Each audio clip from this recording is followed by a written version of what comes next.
Good morning or afternoon, everyone. Welcome to today's session, our live Q&A series on managing through COVID-19. My name is Marcus Vaughan and I'll be your host for today. I'm the Director of Growth Strategies at RiskLogic.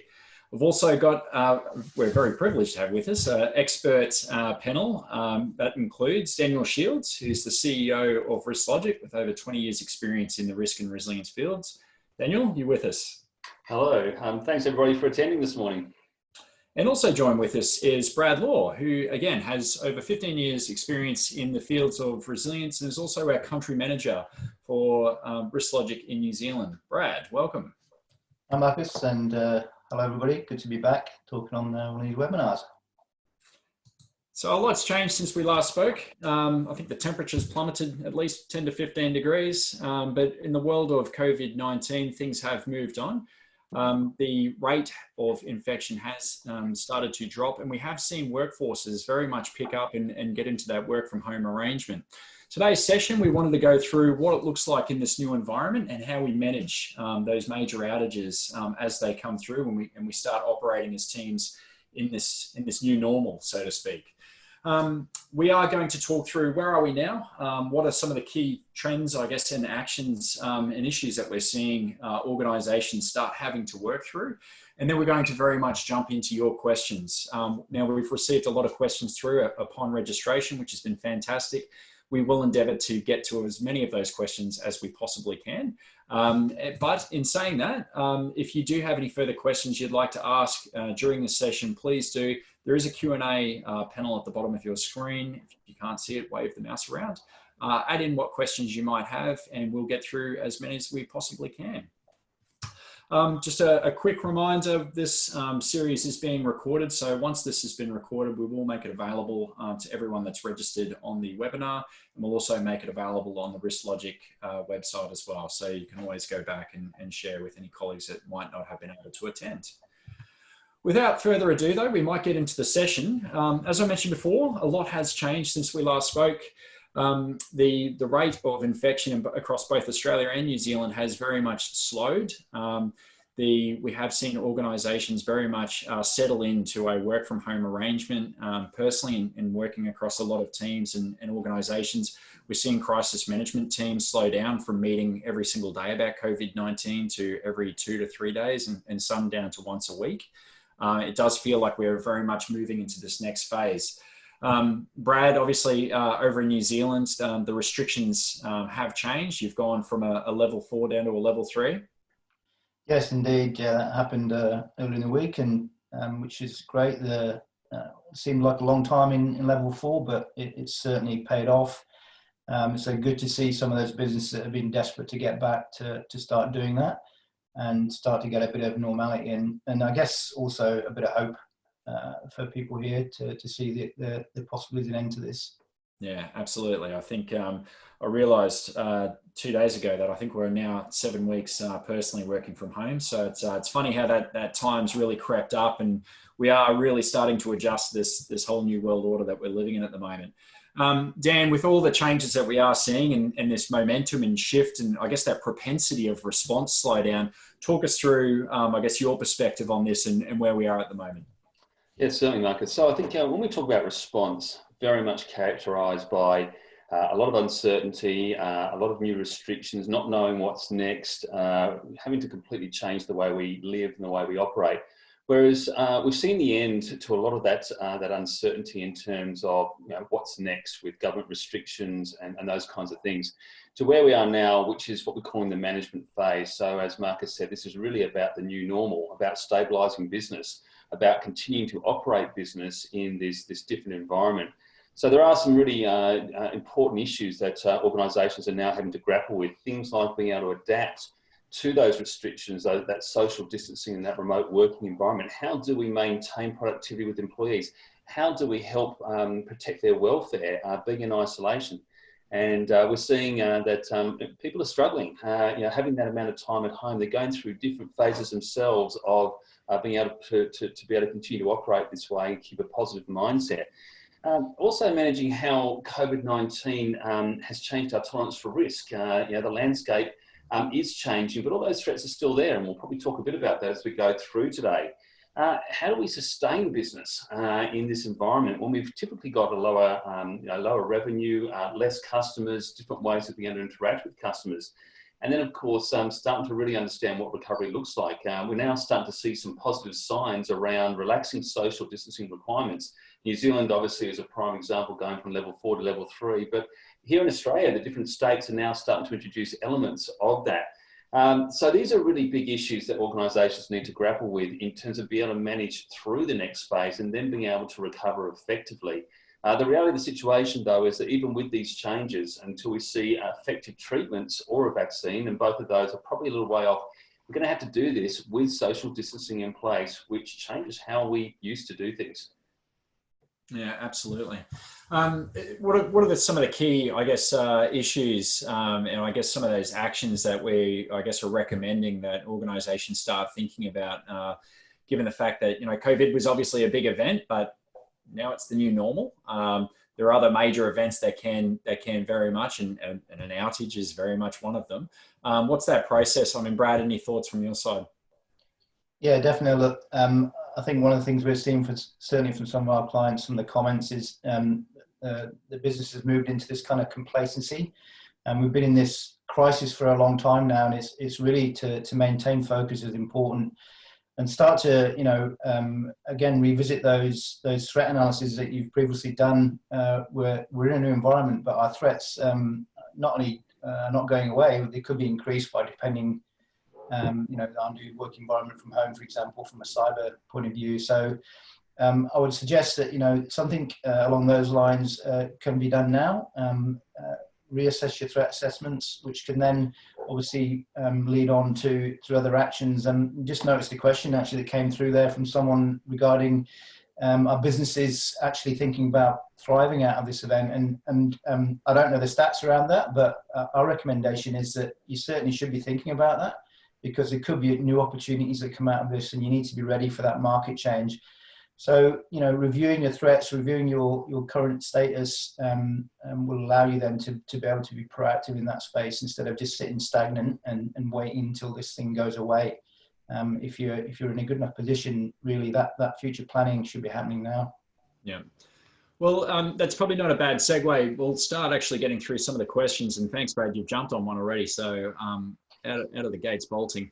I might start with this one. What tools do you use to assess the critical nature of all work done in your organisation, and what's the first, what to focus on first in an outage? Brad, did you want to lead with that? Yeah, sure. So I guess this goes back to our analysis piece in our continuous improvement program we talked about in the BC world. So analysing what is critical for your organisation will allow you then to prioritise those things. And obviously we are in the middle of a crisis at the moment, but we can still actually go back and review those and focus on the critical things. And not only that, the critical people that are delivering those processes. So we use, you know, when we're doing those things, we basically measure our impacts against, you know, impact to our people, our financials, our operations, and using possibly an existing risk matrix scale, you can really start to identify what is the things that are going to be game changers for you if you can't deliver them. So that is all done through that analysis phase, and it allows the business then to react a lot more efficiently. During the event, then what's the first thing you look at? Well, it does really depend on the event. We generally do care about our people straight away, so always good to do that check. But again, measuring against what this event means. If we've lost our building, then obviously we've lost our operation. So that's where we focus our response. So again, having the tools in place to allow a team to do that quickly is really important. So provide your response teams with those assessment tables, some criteria around what is critical versus what can wait. And it allows them to make those decisions very effectively and lessen the impact. So again, it's all about having the tools in place ready for those teams to access them and not relying on people just trying to do things through muscle memory or past experiences. I guess there's a big factor there, the fact that our businesses today look very different than what they looked 12 months ago, right across. I mean, there will be some organisations that will look largely the same, except for the work from home factor. But how do we, I guess, how do we keep up with that? What's the process there that we would go through? Again, it's about reviewing and continue. The business continuity life cycle should be a continuous thing, and generally we would recommend a 12-monthly check, unless you're in a massive organisational change, which is what pretty much everyone's going through at the moment.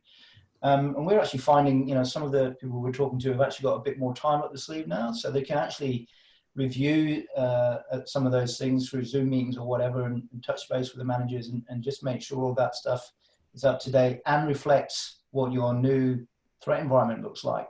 Because again, that may have changed for you. So things will be more relevant now. As I said, something like cyber may be a new threat, which is going to impact how you respond if that is realised. Anything to add to that, Dan, from your point of view?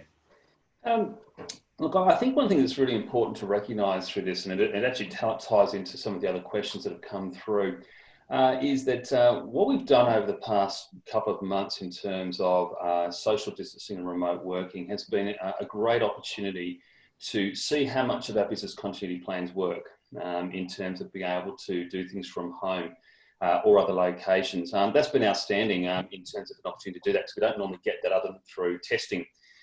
What it hasn't done, though, is test how effective our business continuity plans are in a response capability. So what I mean by that is most events that we have in our threat assessments, we don't have warning for, we don't have time to prepare for, whereas what COVID has been is almost a slow burn and it's increased intensity over time. So it's given us an opportunity to progressively separate our businesses. So it's been great in terms of being able to identify or be able to prove that we can work from another location, but what it hasn't done is tested our true business continuity response capabilities there. And I think that's something that we need to be very conscious of. And what we really think about now, though, is in this sort of new normal, this stabilised environment we're operating in, we still have all those other things that could go wrong. So we've almost got to go back now in time and say, okay, we've got to make sure we have a business continuity capability that can be effective if something else goes wrong.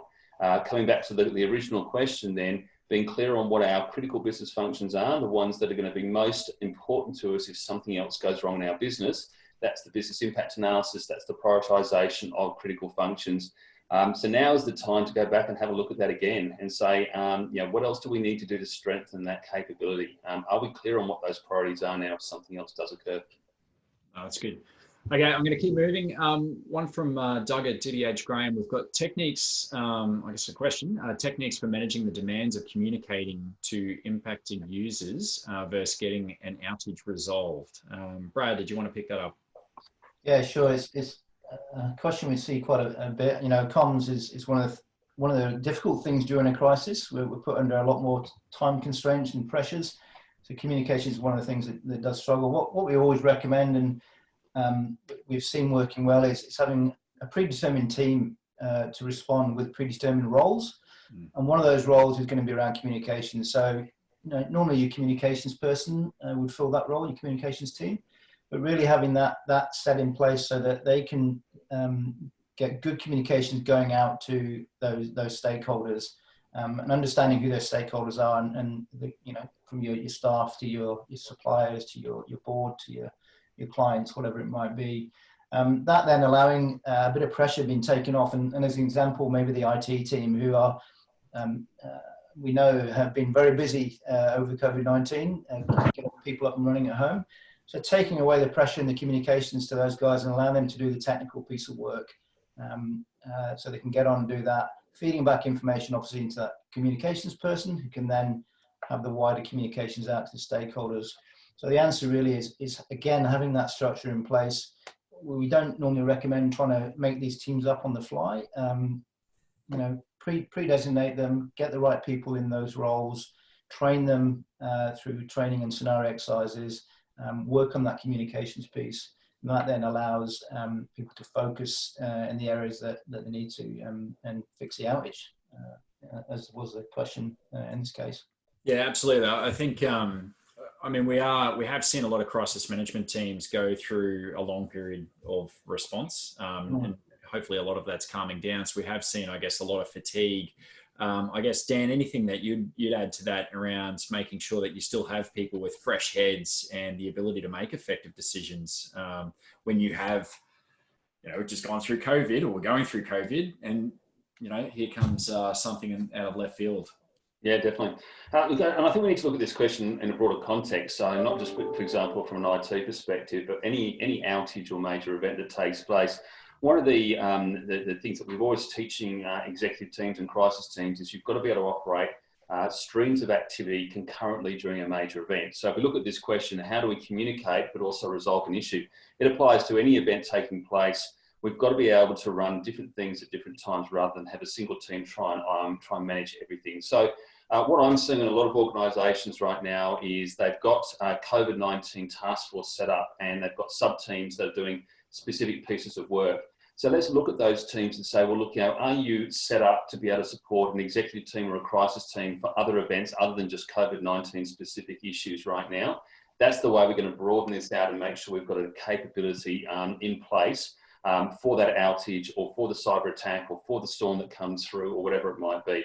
So that really should be looking at your operational response. It should be looking at your communications team and stakeholder management. It should be looking at your IT, and having those teams ready to respond, just like we would pre-COVID, if we were preparing to deal with a major incident.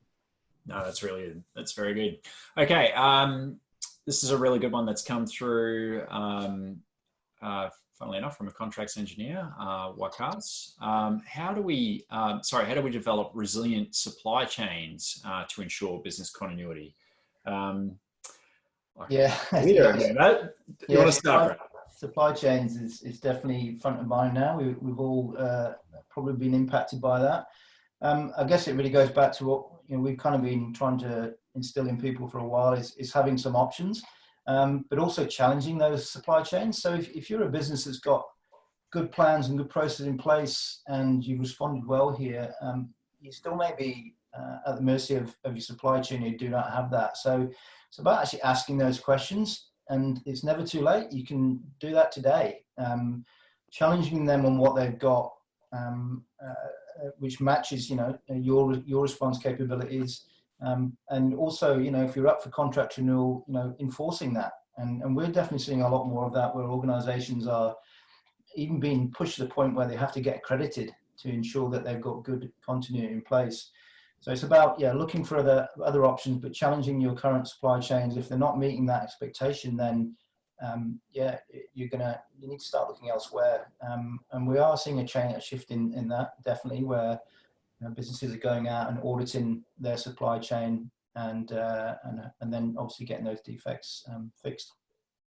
Well, we've definitely seen, obviously, APRA in Australia is pushing a lot of regulation that way with CPS 234 and information assets. I mean, that's certainly gone from direct holding further out to supply chain. I know we've been engaged by a lot of organisations, both essential and maybe deemed not essential in this weird and wonderful world we're living in, to actually do analysis on supply chains.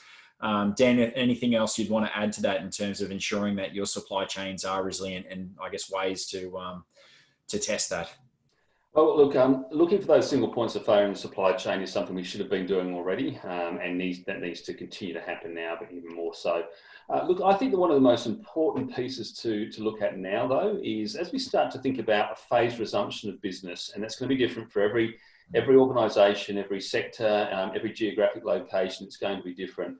But the question we should be asking our suppliers now is, are you ready if we get a spike in demand? So there's going to be opportunities now for consumers particularly to re-engage and start to do the things in some respects that they couldn't do before. Some organisations are going to get a surge. Now the question really that we should be asking ourselves with supply chain is, are our suppliers ready for that, or have they downscaled their capabilities to match the current environment? They need to be ready to scale back up quickly, otherwise we're going to find ourselves in a situation where we can't meet consumer demand, and those consumers will go elsewhere if they can. So when we think about resumption of business and recovery, can our supply chains match our needs, our potential needs going forward? Yeah. I've got a good question here, and it feels it's very much focused at, I guess, business continuity management. Deb from St. John, New Zealand's come through and said, how do we keep BC going during COVID? Obviously, there's a lot of distraction on a lot of things. How do you keep business continuity programs running? Brad, any thoughts from your side? Yeah, look, it's a good question. I guess we have touched a little bit on this already, but so it is around, you know, possibly reviewing those BIAs. And if you can't sell business continuity at the moment, then you're never going to sell it. You know, it's front of mind for a lot of businesses. So, and we're actually seeing businesses that are now understanding the value of all that work they did. But it's a continuous process. And as we've already said, it's a changing beast and there's new threats coming. So I think if you're a business continuity manager in an organization, this is your chance to actually continue to drive, you know, good procedures and standards in place. So I honestly believe that you know, this is the time to do it. Review what you've done, how your recovery strategy work, as Dan mentioned before. You know, the plans that you had, did they work for you, or do you have to now readjust them? So yeah, I think it's definitely important to keep this going in this period of time. Dan, just in terms of stakeholder engagement at the top of that to get that buy-in, I mean, is this where that threat assessment, recutting your threats, can actually play a real illuminating of exposure role for organisations in this new normal? I mean, what's your take?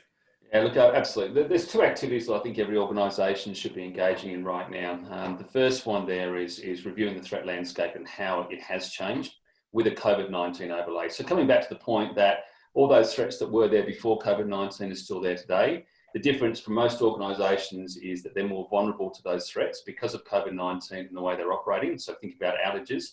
And a lot of organisations actually have less capability to withstand the impacts of something going wrong, just because of the financial stress and the pressure that they're under. So that really highlights the importance of looking at your threat assessments in the context of disruption risk and saying, well, yeah, are we more likely to suffer one of these threats, or are the impacts going to be greater? Or conversely, are we actually less likely because of the way we operate? So that's the first activity, and that should be done. Heat maps can be produced which show how these threats have moved, but that's something that should be then discussed with senior management, and that then gives you buy-in in terms of maintaining focus on business continuity. So that's definitely one. But look, the second piece is the debriefing piece. It's time to go back and say, how did we go in the lead up, in the response phase, and what lessons can we pick up from that can improve our ability to operate in the new normal in this management phase.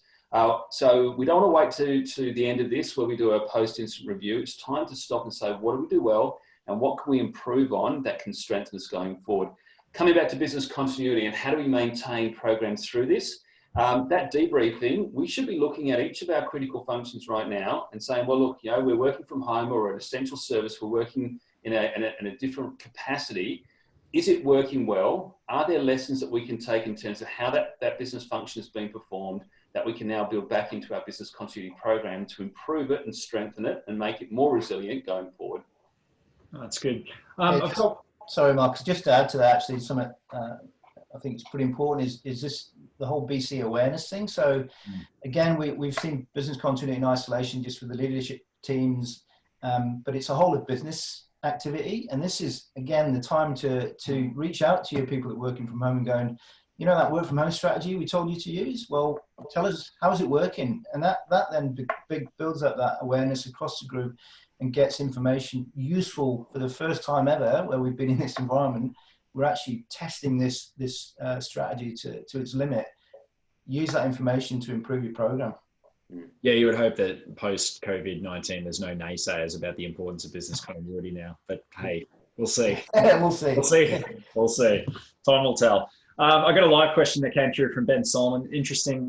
We touched on maybe some of this before, but what are the recommended change management strategies and practices to have in place in cases where BCPs need to be enacted in a hurry? Anyone want to have a go at that? I guess for me, it goes back to policy and program management. So understanding, you know, where the authorities lie to enact BC, and what are those escalation channels. Again, going back to that awareness piece, BC being a component of everyone in the business is your staff recognizing a BC event and escalating that through some, you know, criteria quickly. So I guess that would be my short answer to that. Yeah. Yeah, and what I'd say is that, again, coming back to some previous comments, we now need to actually wind the clock back with our thinking on business continuity, because we've been so focused on adapting how we operate as a business. So business continuity now needs to take more of a forefront in terms of thinking to say that if we do have an outage or another event going forward, where does business continuity fit in, and how is it enacted, as Brad said, the escalation process. Coming back to best practice business continuity though, it starts with leadership commitment. It starts with the executive teams endorsing and supporting and communicating how important having effective response from a business continuity perspective is, and being able to enact change to maintain continuity of critical functions. So if, and one of the things I have seen, sorry, is that a lot of leadership teams are fatigued right now, and they've taken a step back and said, I can't exercise, I can't test, I can't even think about bad stuff happening at this point in time, which is very normal, and we would expect that given the intensity of where we've been. But we actually don't have the luxury of being able to do that. We've got to stay focused on how to respond, because as I said before, we're now more vulnerable than we were before. So business continuity does play a central role in that. The plans need to work. We need to make sure we continue to focus on how effective our response plans are, and how we can then, what we're going to do if we suffer another incident or outage. That's good. Okay, we'll keep moving. This is an interesting one. It's not so much about an outage. What's your outlook on a second dip and advice on managing through this? Let's get the crystal ball out. But who wants to tackle that one? Sounds great on crystal balls. All right, look, let me jump into this one then. Look, a second dip or a second wave is what we're talking about here. Now, look, both Australia and New Zealand have done exceptionally well in terms of stopping infections. And I've said to a number of executives lately, we are having conversations that we probably shouldn't be having at the moment around relaxing social distancing laws, restarting business. And that is because of good policy, probably a bit of dose of luck, our geography, and the populations doing the right thing. So that's great. So that's going to reduce the chance of a second wave, but it absolutely will not minimise it or take it away. So we have to expect that we're going to get clusters, we're going to get a re-emergence of disease. What is absolutely critical here is that we can trace it, we can identify where it's coming from, we can understand from a community perspective how much there is out there in terms of infections. So the key here is we have an opportunity now to manage this, whereas if we were in a situation like the US or the UK or Europe, it's too big, it's out of control, and it's not here, which is great. So from an organisational perspective then, what we need to be able to do is be ready to ramp up or re-implement some of our response protocols that we've been putting in place. And it comes back to business continuity again. Let's not rest on our laurels and say, well, hey, we managed to work remotely. All that's done for us is prove that we can do it. We've got to make sure our plans still work and that people understand how to use them, and be prepared that if that dip happens, if we have another reoccurrence, we can respond effectively. Brad, anything to add to that? Or you... I agree with all of that. Fantastic. All right. Well, here's an interesting one that that might be one for you, Brad. Maybe. Kate from the Department of Conservation come through. What are the risks to resilience as New Zealand redefines tourism, and what are the trade-offs with multiple risks? For example, remote area floods. I guess any thoughts on the changing landscape there? Yeah, I guess again, look, we have kind of touched on this. It is really about understanding what that risk looks like now. There definitely will be a changing environment for tourism in New Zealand. International tourism is going to be pretty much zero. How you're running your activities, again, there shouldn't be too much change, but I think it's just a reassessment piece, and be ready for any of those changes is the recommendations. It's I think, yeah, we still need to be resilient in these areas. Yes, the tourism's been smashed, and they could argue that, well, business continuity didn't help us, but there's always opportunities that you can put in place to try and lessen that impact. So I think they've got to keep the faith and go back and reassess their resilience and see if there are things they can do. And I think with the tourism industry, it's about reinventing yourself as well. Just going outside of, I guess, what the question is, but it is what are the opportunities that we can grab hold of when we do see people coming out of level 3 to level 2, and people will want to go and travel, hopefully. So I'm hoping that, you know, that industry will bounce back with people spending, you know, local people spending money on local organisations. Yeah, no, that's good. I'm going to jump to one of the live ones that's just come through from Andrew Challoner. Our critical incident management team are nearing exhaustion, and that doesn't surprise me. For future outages, what do you think about creating A and B teams to manage unforeseen events if you have the people and the resources? I guess this comes down to that whole bench strength question again. Dan, did you want to start? Yeah, look, absolutely. So what we should already have in place with our critical incident management or our crisis management teams are alternates that have been identified to be able to step up in need. Now, of course, we've been through the most extreme example of having to enact all that, and so fatigue is an absolute issue. So look, what we should really be thinking about now is how do we then take that structure, those people that are trained and have had some experience, and set them up to be able to perform effectively for the next incident, which will occur in some form or another. So my recommendation on this one is look at those primaries and those alternates that you've already got nominated, and create a blended team, and then you can turn them into an A and a B team where you've got a mix of experience and seniority and those kinds of things that can perform. If you have gaps in your capabilities now, or you're seeing that people are fatigued to the point they're becoming ineffective, now's the time to identify people you can train up. You can run mini scenarios, mini exercises, take them through the procedures as to what's expected of them, and then start to expose them to some of those meetings. But don't wait for the next event to occur before you start to look at who you've got available to you. Look, I've seen many live incidents prior to COVID-19 where they weren't just for a couple of days, they went on for weeks, and fatigue does become an issue. So we've got to take that seriously, and the only way to do that now is to preemptively look and say, well, who else can we bring into the picture? The other thing I would recommend we start to do is to start to scale down those crisis or critical incident management teams that are still operating. We definitely start to see a pullback in terms of the contact hours that they're operating in, so from 3 times a week to 2 times a week. But there comes a point in time where you say, we're in the new normal, so do we really need a crisis team or a critical incident management team active at this point in time? And maybe what we need to do is set up more of a monitoring capability for any changes in our ability to operate. And that really comes down to your management plan for COVID-19. Excellent. Brad, anything you wanted to add to that?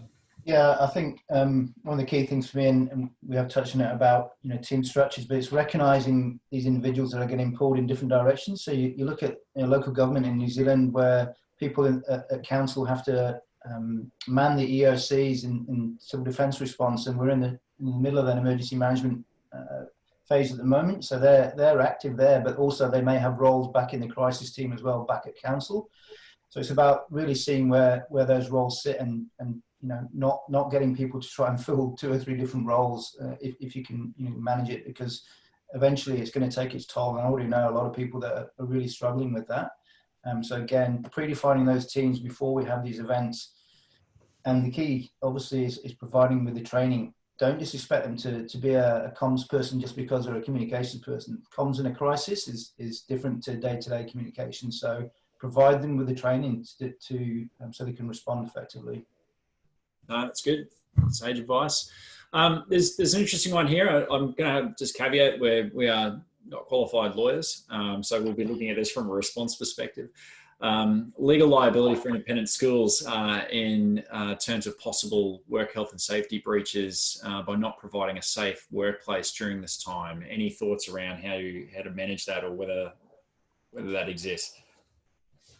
Yeah, I think particularly from a New Zealand point of view, we're hearing some reports at the moment that some businesses are going back and not following the recommended health practices that the government are issuing. So the bottom line here really is, and as you said, we're not lawyers, but if you have put good practices in place and followed those guidelines, then you've done as much as you can. If someone comes to your site, if it's a school where you've got people coming in, very difficult to know that they're coming in with COVID-19, right? But so are you liable for that? I would say if you've got really good processes in place and you've followed all the guidelines, but you've still been caught out, then no, you're not liable. But that's the key. We definitely know of some organisations that are just rushing back and not following these guidelines. And the other thing as well is if you're not sure, then get yourself audited. It shouldn't be an expensive exercise to get a professional to come in and go, yep, you're following the standards. You can give you that peace of mind that you're doing the right thing. Yeah. Anything to add, Dan? Look, I guess from an Australian perspective, really, whilst COVID-19 is, again, an extreme example of what we're doing, the same guidelines and requirements and duty of care obligations exist pre-COVID versus post-COVID. So back to Brad's point, it's about following the required procedure, regulations and guidelines that are published by the authority. So this question is very much around schools. The education departments are the ones that are the guiding force there. So don't take shortcuts, check and recheck and ask yourselves, are we doing everything possible in accordance with the recommended guidelines? If we're doing that, then we are acting within our accordance with our duty of care. Yeah. Okay, I might jump back to one that's probably a little bit more focused on managing the outage. I've got one through from Nancy of Brisbane City Council. Do you have COVID-specific risks or show pandemics as a cause that exacerbate for many other existing risks? Guys, any thoughts there around how you view, I guess, pandemic as a risk or a cause? Look, the pandemic is something that should already have been in your threat assessment or your risk assessment anyway, pre-COVID. But as we all know, it's one of those things that has been viewed as, obviously very large impact, but a very rare occurrence. Even though the medical authorities have said it's just a matter of time, well, unfortunately, they've been proven right because it's happening. So it should have been there, but in reality, it hasn't had much focus in terms of preparing for testing and all those kinds of things. Bottom line, though, is COVID-19 is an overlay for every other risk or threat that your organisation is exposed to. Coming back to previous points, then what we really need to do is understand how it does change the impact and the likelihood of those other risks or threats taking place. COVID-19 or a pandemic in its own right, it's happened. So now it's about the impacts of that and how it changes the landscape for you. That's the question you should be asking yourself. Yeah, Brad, anything to add to that around, I guess, context is key, and we've spoken a bit about recutting those threats in this current environment. I guess any other thoughts from your side? Yeah, look, it's interesting. For a few years, we obviously been supplying crisis plans and BC plans to organisations, and some of those have actually asked specifically for pandemic plans. So, pandemic is a threat like any other, but there is definitely a plan that does get pulled out and as a standalone as itself. I think we're going to see a larger uptake, and we already have in that plan being standalone. So it was always there. Now, as Dan said, it's now in that likely category. In saying that, pandemics, they're normally 1 in 50, 1 in 100 year events, but so who knows? But I definitely think it's very worth having that plan because we had measles here at the beginning of the year as well, or early last year in New Zealand and of course in Australia. So that's an infectious disease event that we need to have a strategy for.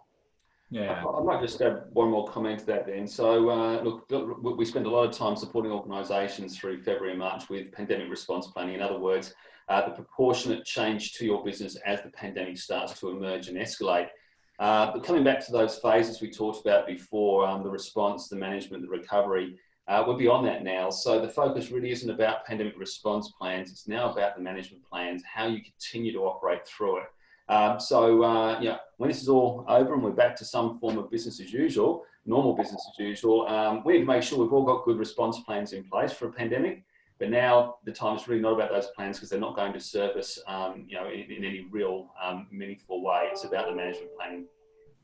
Yep, that makes sense. Another question mark here. Sorry, questions just come through. I'm just going to try and decipher the context here, but usually severity levels for user access is 4 or 5. Given COVID situation, do you think that the review of severity levels, there needs to be a review of severity levels as well, and maybe prioritise user access if they're not able to work? The user access piece is probably the question mark in my mind that I don't quite understand, but I would say, if you do focus, I guess, on the new norm and I guess reassessing severity levels. But Dan, thoughts? Yeah, absolutely. And look, the overall point of today's webinar is about outages in a COVID environment. So if we come back to some of our disruption scenarios that we plan for, denial of access to site, supply chain disruption, loss of IT and communications, loss of critical people, businesses are more vulnerable, which means that everything needs to be done or looked at under a microscope. So if we think about severity levels, where we may have previously a certain tolerance for outages, timeframe outages or disruption, we have typically less tolerance for that today. So if you've got 500 staff working from home and there is an IT issue, what used to be a severity 4 or 5 may actually now need to be brought forward because we need to react faster in a more sensitive way to avoid further loss or bigger loss than potentially would have happened beforehand. So that's where we come back to understanding how risk has changed in this environment.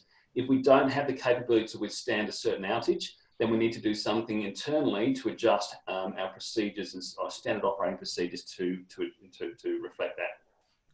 Guys, we're coming up to time. I've got a couple more I might get through and then we'll probably have to draw to a close. There's an interesting one that's come through. It's actually directed at you, Brad. So I might hand it to you directly. What training do you suggest for a comms person to help them in a crisis? Sure. So look, I guess from a comms point of view, it's all around the strategy. So the training could be focused around that, which is our strategy is focused around 4 key areas, which is, what are we going to communicate? So, a bit of work on how we, the information we're going to communicate, and that's anything from holding statements to communication to staff, getting good wording out to your key stakeholders, transparency and all the rest of it. How we're actually going to communicate. So thinking about some of the methods that we can communicate with. So using our social media or our email or our WhatsApp or whatever it might be. So again, some strategies around that and different methods. And the last thing really then is about how we're possibly going to be fronting up to the media. So we do see quite a lot of leaders of organisations having to stand up in front of the camera. So actually providing some training around that is going to be critical. We're back to that scenario type event where you're simulating a response. So teaching those leaders or the communications people how they actually front up the media and provide a clear, concise, honest message in front of a camera.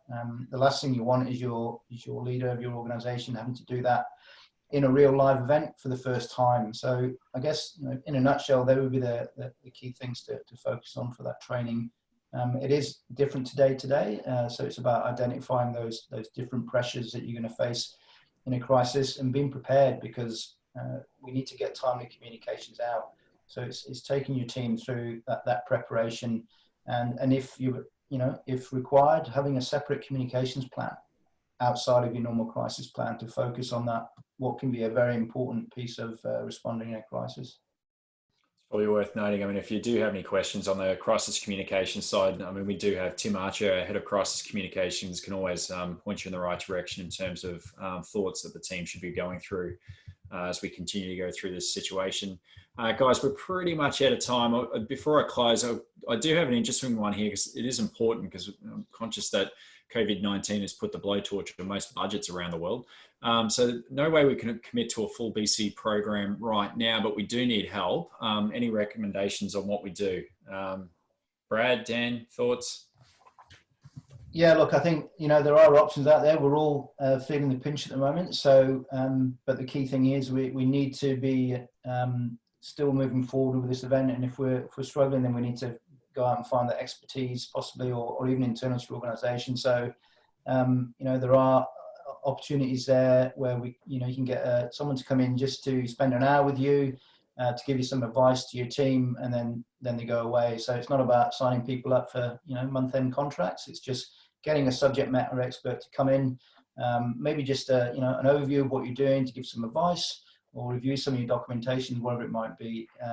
You don't need to be, no one wants to be signing up for massive projects at the moment, possibly. So that could be an approach, just to do that, those small pieces, just to get some really detailed, valuable advice for a particular thing.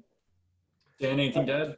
Yeah, definitely. So look, as Brad said, bite-sized chunks. Don't try and get everything done right now, because you don't need to either. So small steps is the starting point. But coming back to engagement, we know our leaders are fatigued.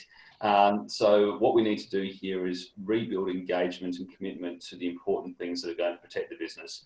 And the best way of doing that is coming back to that, that threat landscape and that debriefing. From that, you can create or help people to understand where those priorities lie and get engagement and buy-in to ensuring that the right things are put in place to reduce the risk or the likelihood that something's going to happen, like an outage, which is going to cause further harm. So debriefing, threat landscapes to me are the two most important things organisations can do right now to create visibility and engagement. And they're not big exercises, they can be done quickly, they can be done at a reasonably low cost there, but it's great for creating that understanding. Yeah, absolutely. I know that obviously our teams changed the way and built further flexibility in the way that we can be engaged, whether that's just a support hourly basis as a comment or, again, to your point there, Dan, small bite-sized chunks from a project perspective. We do need to draw to a close because we're pretty much at time. I might just do a quick round the grounds in terms of any final thoughts or recommendations that people take away with them. Brad, I might start with you. Yeah, look, the key thing for me, and I'm going to be very New Zealand biased here, because that's where I am and where I live. Look, we've, as we know, we talked about, we've come out of level 4 to level 3, and there was certainly a relief for people, and maybe people reacting too quickly and not planning to go back to their their work environment. So if you plan to go into this level 4 event, then you need to plan to come out of it. That's a critical thing for me. It's not a simple case of turn the lights back on and we get into it. We've actually got to plan for this and make sure our people in particular are going to be okay about going back into the office. So if you're still in that transition period, it's not too late to make sure that we understand how our people are feeling and be ready to deal with those things that may come up around that that hygiene thing that may come up with people. So yeah, that would be I guess the key message for me. Yep. Dan, any final words from your side? Yeah, look, just to wrap up then, I think there's a couple of words that are really relevant here. Noise. There is so much noise at the moment around COVID. It's all we talk about. It's every single newspaper bulletin headline. So much information is being sent out to individuals and organisations about what to do and what not to do and what to worry about and what not to worry about. And then, of course, that translates into fatigue and overload. So what we've got to do here is create clarity. We need clarity on priorities. What's next? What do we need to do? What's important here? And breaking it down into simple pieces. And when I look at leadership priorities going forward, the first thing is about making sure that we retain an effective capacity to manage new incidents, but typically in a virtual way. That's different to how we were doing it before. We've got to make sure we can maintain critical operations. And that comes back to the outage piece and making sure things are effective in the way we're operating. We've got to continue to communicate with our key stakeholders. And that was different to how we communicated during the response phase, and maintaining that regular effective communications. And as Brad said, we've got a plan for recovery. It's not going to happen by itself. It's going to be phased. It's probably going to be staggered from one state to the next, or one territory to the next, or one country to the next.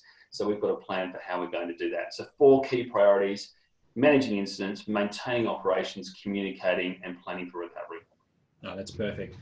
Gents, thank you very much for that. That's been really useful. And also thank you very much to everyone who's actually pitched in and added some questions to the conversation. It's obviously kept it really lively and a lot of really interesting, I guess, insights being shared through that in terms of what you're worried about as well as, I guess, our take and view on the world. Just to wrap up, a couple of, I guess, final things. As I mentioned before, we have recorded this session. We will make it available for you. It will be available after this in the next, either today or on Monday. We will have a feedback survey going around. Please do take the 90 seconds out of your day to provide some feedback about how we can make these more relevant for you. It will be serving you better for the next time around. We do have some upcoming webinars happening. So we've got Planning for Recovery on Thursday, the 14th of May. Please do join the conversation for that and ask any questions you have around moving into that recovery phase. And our strategic partners, Catalyst, have a webinar running. They're running a crisis communications masterclass, which again is that fusion of crisis management best practice and technology on Tuesday, 19th of May. We will call it there. So again, once again, Dan, Brad, thank you very much for your time. That was really insightful. And again, thank you everyone for joining us. Fantastic questions. Really appreciate it. Thanks, guys. Thanks very much.